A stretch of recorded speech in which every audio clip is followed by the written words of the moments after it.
Recording in progress. Hola, ¿cómo está? I am well. How are you, Brian? I'm doing great. This is Dream Idiots. Each week, one of us, two idiots here, tells a story to the other idiot and gets their response. But we're very fortunate because we're going to introduce our guest genius after Brian gets some stuff out of the way for us. Brian, where can the folks find us? Yeah, you can, as always, check us out at dreamidiots.com. We are minimally on socials. People don't really look at our socials that much, but we are on Instagram and Facebook. All of our episodes are at dreamidiots.com. The whole back catalog, now over 200 episodes, are all right there. And we're also on YouTube. Last week's episode, we're up to like 13 or 1400 downloads of last week's episode on YouTube. So watching people talk is apparently what people like to do. Like, okay, but we appreciate it. Yeah, thanks for hanging in there. And if you can, on whichever platform you're on, give us a review, shoot us a note if you want, send us a story idea. We've had a few of those in the past few weeks, months. Those are always appreciated because Morris and I are always looking for more shit to talk about. So, and we appreciate you hanging in there with us. Yeah, we've known each other for like 40 years, so we're kind of running out of things to talk about. Um, Does your back hurt? My back hurts. my back hurts a lot. Let's introduce our guest genius, all the way from beautiful Southern California, is Chelsea Chelsea Trout. Trout.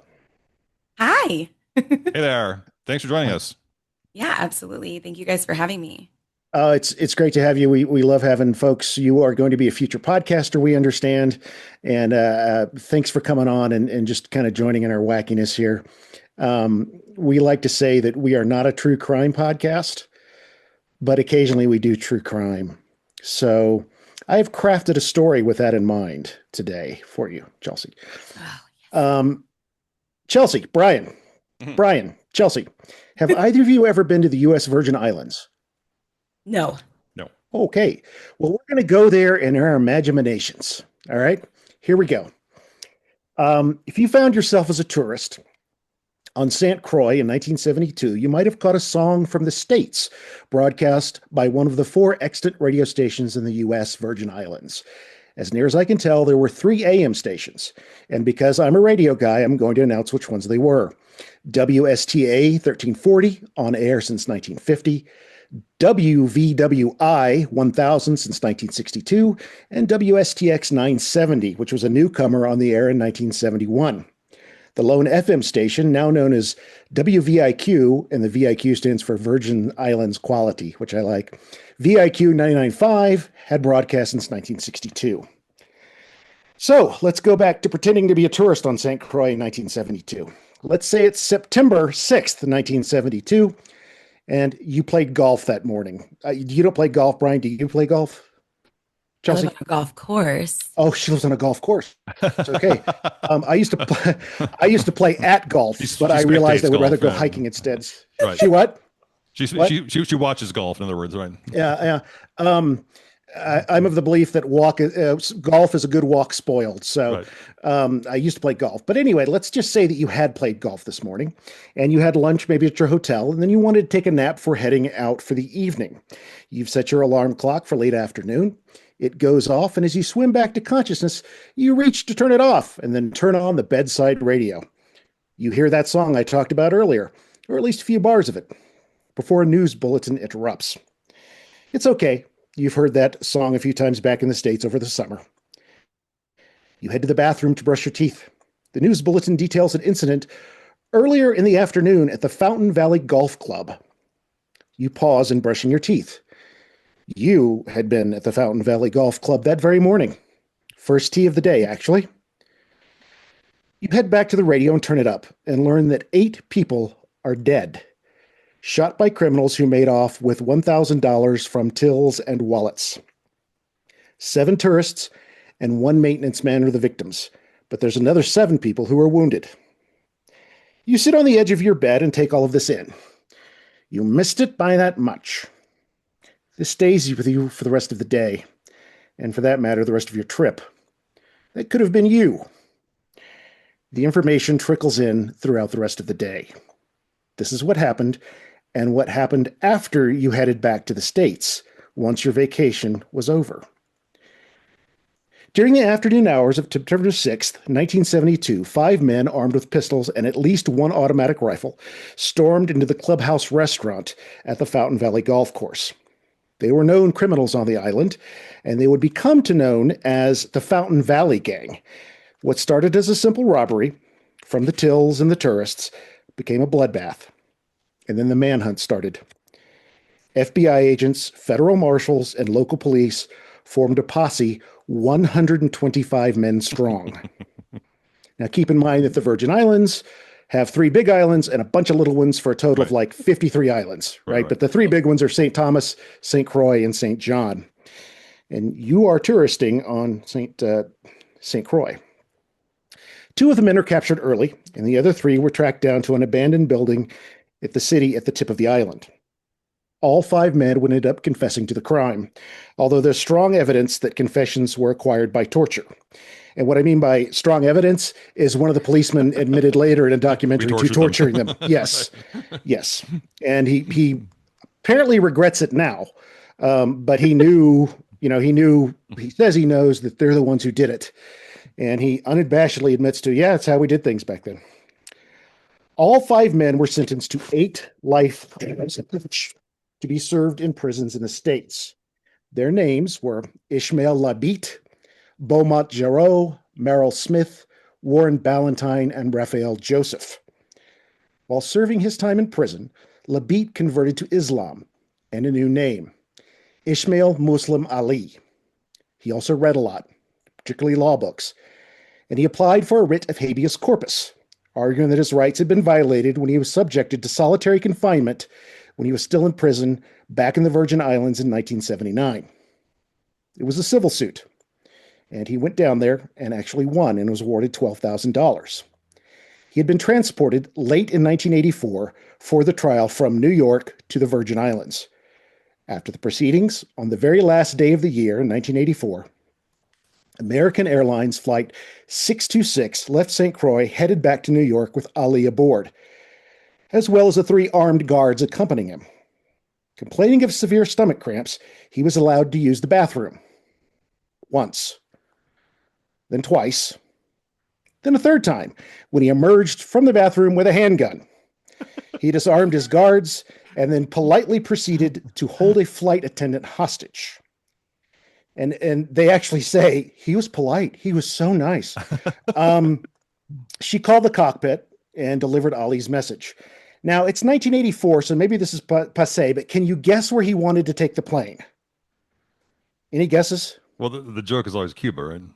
It's a joke for a reason. It's true. Right, yes, right, he wanted to go to Cuba. Right. Because Ali claimed to all of the people aboard the plane, he said, I'm a political prisoner in the States. So the plane headed down to Cuba, and he went to the cockpit. He thanked everybody politely over the intercom system. Said, thank you for I will now be out of your lives. You can go about your way. I'm leaving. He got off the plane, and he was promptly arrested by the Cuban government. So in this is Savannah, or I think so. Yeah. They don't specify in the documentary, but I can't imagine it's anywhere other than Havana. Right. So he ends up spending 7 years in jail in Cuba for the skyjacking. But that's still a bargain because he'd been sentenced to 8 life terms. Right now. So now he's spent about a little over 20 years in prison, but 7 is a bargain. Sentences in Cuba for that crime usually ran between 10 and 20 years. So he was certainly released early. He left, settled into Cuban society. He got married, still lives there today with his family, and he has at least 1 grandchild. One of his fellow defendants, Raphael Joseph, was released via pardon by the governor of the U.S. Islands in 1994. He ended up dying 4 years later of an apparent drug overdose. As of 2022, the other 3 men involved with the Fountain Valley shooting were still in prison in the States. But remember, you don't know any of this yet because you're still a tourist in 1972 in St. Croix, and you're still on vacation. It's still September 6th, 1972 for you.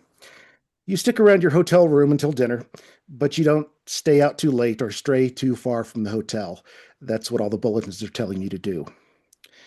Returning to your room, You follow the same routine from the morning. You shower, you brush your teeth, and you listen to the radio. That song from earlier pops up again.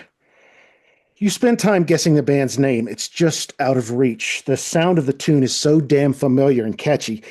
You would be excused if you mistook the band for Three Dog Night or the Doobie Brothers or even Blood, Sweat, and Tears, but it's not them. Damn it. They sound a little like that group that sings that other song you've heard all summer.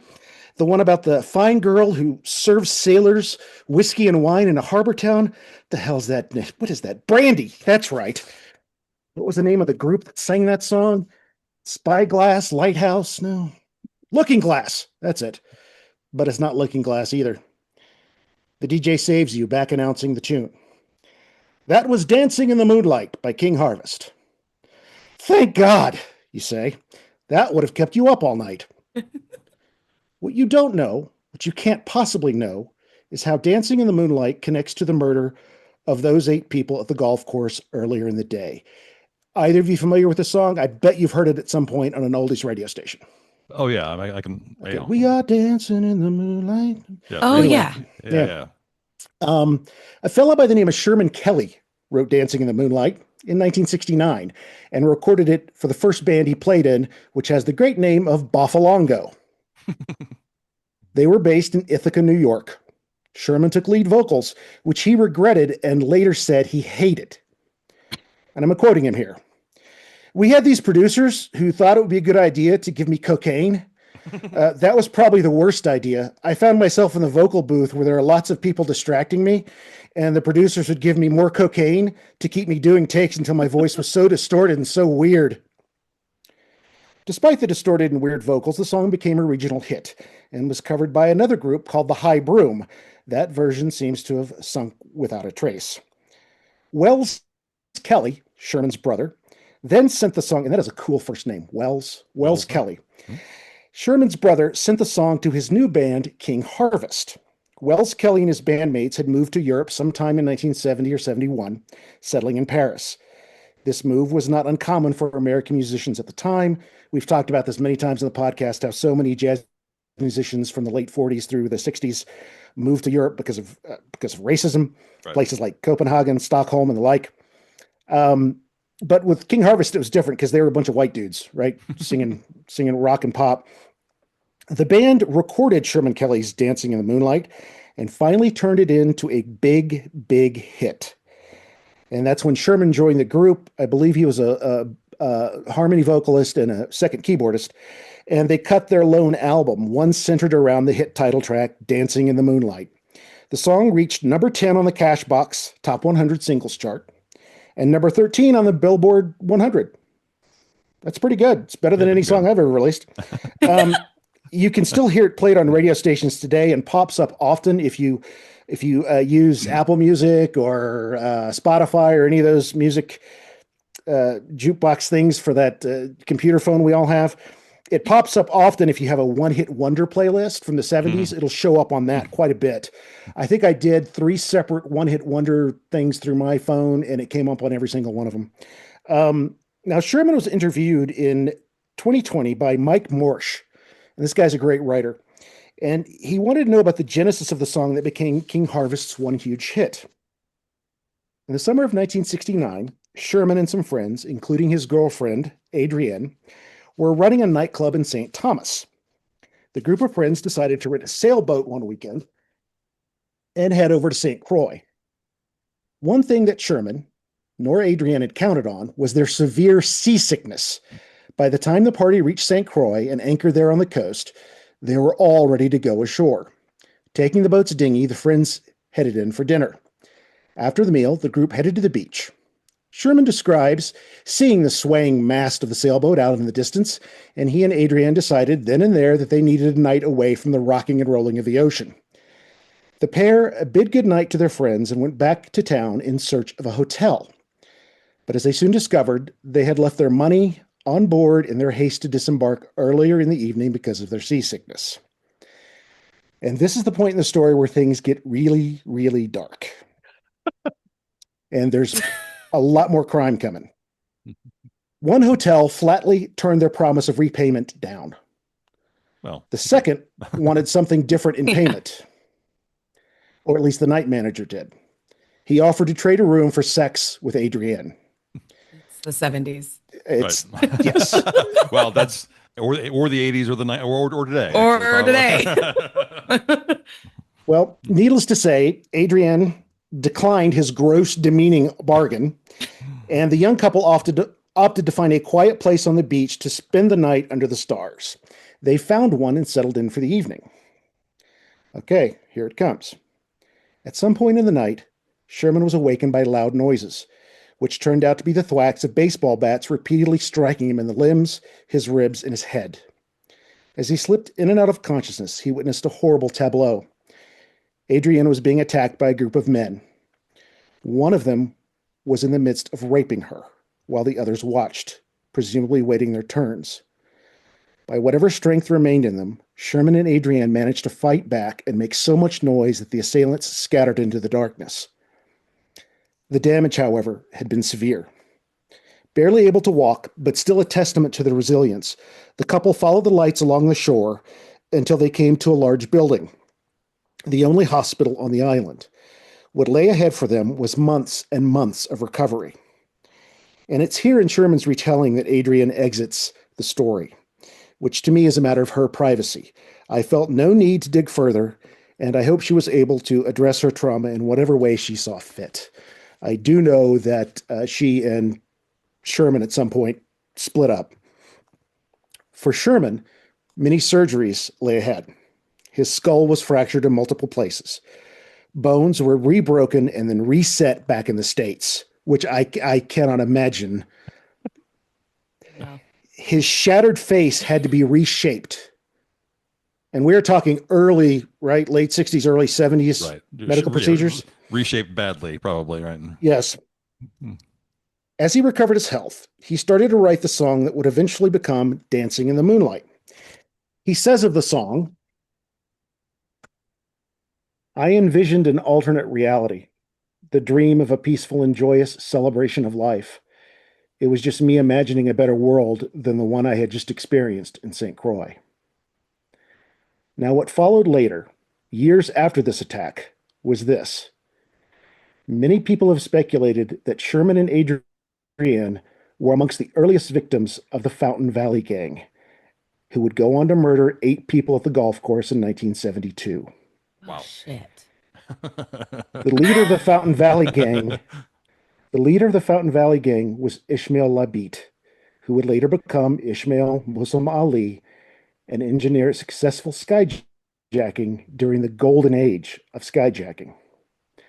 What I think remains, though, is the song.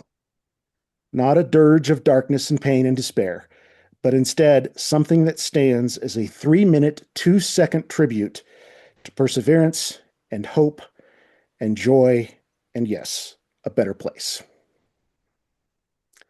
And that is the strange, sad story of Dancing in the Moonlight, a song which kind of makes me happy, but now I am not so sure. Never Wow. going to hear that the same. I certainly haven't, and I listened to it a lot during the course of this. Any thoughts? Have you guys heard this story before? Or? No. Never heard it. Yeah, I can't remember how I came across it, but it was one of those things where it's like, oh, this deserves to be looked into more. And the first articles I found didn't even have Adrienne's name in it. So I assumed that she didn't want to be known, but then it showed up in other places. So I just used her first name for that. But, you know, a lot of what the Fountain Valley Gang was claiming was that basically whites had gentrified St. Croix and the U.S. Virgin Islands. And that's how Ali made the argument that he was a political prisoner, because that's, you know, and one of the FBI guys in the, which I highly recommend the documentary, which I'll tell you about in a moment. He says that there's actually speculation that one of the reasons crime was running rampant is so the local civilians, the prices would go down and the local population could buy back all the land that had been bought up by white tourists and white It's a folks. smart tactic. Sorry. Like Right. if Well, you've got nothing yeah. else to fight with, I like screw them Insidious, out but of not- real yeah. estate. Not stupid, right? I don't know the extent to which that is true, but it's the kind of thing that, Bryan, as you often say, it certainly sounds true, or it could be true. You I just don't know. Um, Right. I mean, if you but make it too violent for someone to even like inhabit, you know, I would yeah, think that that would Yeah. make it better for them. Like, Drive down demand. yeah, or Right. just Right. scare off the tourists from showing up. Like, I doubt that anybody is going to be going. I don't know where the shooting was recently, but Cabo and like things were on fire and there's like bombs and people are like, no, I'm good. Like, right. Go I don't need Sam. to get Right. on a plane there, cancel your ticket. We're going to go somewhere else. And Right. you hope this doesn't work, but when you look at cities like, New York in the 1970s and the Bronx was literally burning, how much of those buildings burnt to the ground were bought up and By then Donald Trump and shitheads like that, I, right? I didn't want to say it, but Yeah, yeah. um, Well, I will. basically the sources for this, I used two sources. One was that Mike Morsh interview from May 3rd of 2020, the Vinyl Dialogues blog, and it's called The Traumatic Experience That Inspired the Hit Dancing in the Moonlight. And that's the kind of thing that when you read the title, you're like, oh yeah. And then you read it, you're like, oh God, Oh God. that's, and Not then what I expected. Jamie Kester's excellent documentary from 2016, the writer and director, Jamie Kester, The Skyjacker's Tale. It's from Cave 7 Productions, and you can rent it on a number of streaming services. I highly recommend it. It's about 75 minutes long, and they interview Ishmael Muslim Ali, and he maintains his innocence throughout of the Fountain Valley Massacre. He's like, I was guilty of the skyjacking. Absolutely. I did that, but I didn't do that other stuff. All right. I don't know. And so where was the gun hidden on the planes? He went That's to an the excellent bathroom question. 3 times. Was he assembling it? Was he? They don't know. They have no idea. No one knows, but it's pretty clear that someone on the ground planted it in there Planted the for gun. him. Okay. Okay. Um, Unless he did something really creative with the gun and certain body cavities. I don't know how he would get that in there. He passed it one piece at a time. I like the old Johnny Cash song about building the car. I built it one piece at a time. But yeah, they think he had some kind of accomplice on the ground, which is very possible. I mean, Oh sure. Yeah. one might even argue that he engineered that entire trip just to get to the Virgin Islands to have someone put the gun in Right. there for him so he could get away. Right. I don't know, but it's from that weird period of time that this kind of stuff. I mean, even though the hijacking was in 1984, I just remember as a kid hearing all kinds of planes getting hijacked and take them to Cuba, take them to Cuba. Let's go to Cuba. Right. So Yeah. Extremely I common. feel like everybody did that. That's like everybody thinks that way. They're like, where can I go where there's no extradition? yeah, not thinking that maybe they don't want you there. Oh, good. Another another awesome. hijacking. Another random plane showing up. We Awesome. had to create the Bureau of Hijacking to handle the amount of people coming in Cuba on planes. Also, I'm familiar with quite a few skyjackings. Brian, you did that story that was based at Denver. That's one I'd never heard of, and this is one I'd never heard of, and it was successful. I mean, Right. he got off the plane, so Yeah. That's Yeah, unreal. and nobody got hurt, which is really weird. yeah, Yeah. and Because he they always Give him end what he badly. wants and he'll leave. So I did the conversion for $1,000 in 1972 because when you said oh, right, $1,000, good, Oh, good. wow. my brain was like, Huh. $1,000 and they killed how many people? Uh-huh. And then so I looked at it and it's actually like about 8 grand today. So I can understand like Yeah. the back then it probably was worth way more, but I just still am like $1,000. I just saw this Yeah. article too, which is probably not true on Instagram, but this guy he broke into a place and stole like $200. And I just was like, and they said he cracked the safe and got $200. And I was like, I don't know. I feel like you should give him a little bit more money for his trouble. Like, that's pretty hard to crack Yeah. somebody's safe. Like, He's a skilled laborer, for Christ's yeah, sake. Come I was on. like, I think this guy deserves an award. Like, what are you guys making him a criminal for? Like, that was how my brain was thinking about him. Like, just, Yeah. it's, Yeah, no, I hear you. It's kind of like when Spiro Agnew was vice president, took a $2,500 bribe, but it's like you're vice president of the U.S. Granted, it's 1970, whatever, but come No. on, man. Right. You're missing a zero on that, I think. How You know, much You it's- seem was like that? less of a piece of shit if you'd taken more money as a bribe. yeah. Speaking of pieces of shit, Brian, do you have a curse word of the week for us this week? I do. And because we had a guest on this week, I chose not to go too off color. I decided that I thought Chelsea could probably handle it. But killer story and killer research. That's Oh, thanks. very very very cool how that all that dovetailed together. Yeah. So curse word this week. Either one of you ever heard of a sewer lamp? Sewer lamp. I'm going to No. hand this one over to Chelsea. Sewer lamp. No, sewer lamp. Uh, No idea. is Okay. it maybe a nightlight for the bathroom? I don't know. I like that better. But Yeah, Okay. so that's in London, England, there is a tiny street called Carding Lane, Carting, Carding Lane, and on Carding Lane stands a sewer lamp. Carding Lane it's a really short street. It's maybe 50 yards long. It's just adjacent to the Savoy Hotel in central London, and it's steps from the River Thames.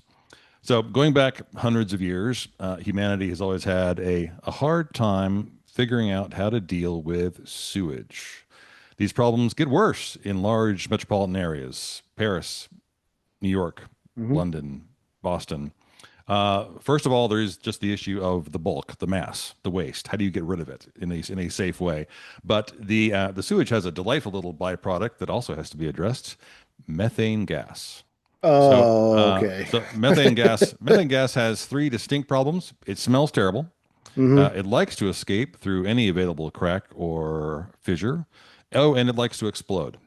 So, Hmm. various cities sought to address this problem. In New York City, I know to this day there is at least one remaining pole right near Central Park. I think it's Central Park West that is like 30 or 40 feet up in the air that just vents methane gas from the sewers. But they want to get it up high enough where it's not just in people's faces. It's not a sewer grate on the ground. It's way up In high. Central Park? On a sidewalk. I believe it's Central Park Oh, West. It stands there to this day. over by like So Columbus in. Circle. Yeah, that's wow. Is it like in memoriam? Like, yeah. remember when we used to vent the methane gas? So London, nearly 200 years ago, in the middle of the 19th century, took this one step further. They very cleverly built hundreds and hundreds of sewer lamps. They took regular old lampposts, but the post itself is actually a pipe going down into Uh-huh. the sewer, capturing the gas and funneling it up to the street and blowing it across a flame. So the problem of all the gas winds up lighting a dark city before any sort of modern lighting, right?